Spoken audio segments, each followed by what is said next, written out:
Today we're reviewing the FN 57.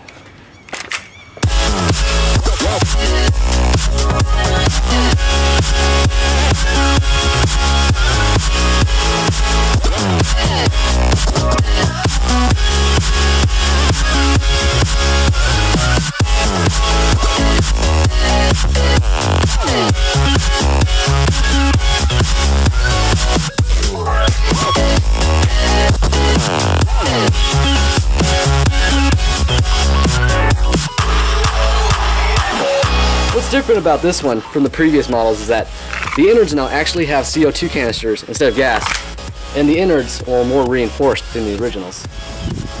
It has these FN trademarks because Cybergun actually licensed it.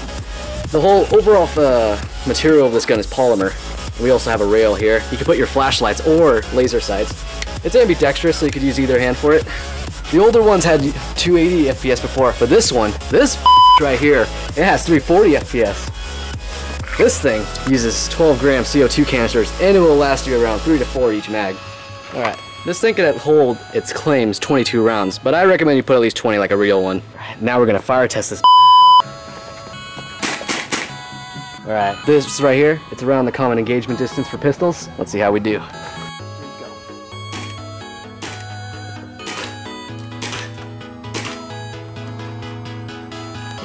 So when you have no choice, people are like shooting at you from 50 feet away, this will actually handle it.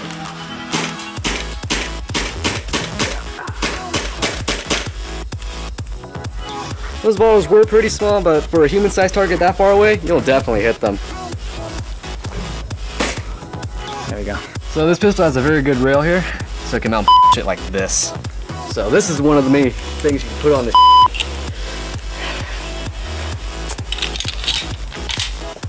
My overall impressions, pretty decent gun if you could find a sale for it. I do not think it's worth it if it's 150, but since I got it for 120, it's the perfect pistol.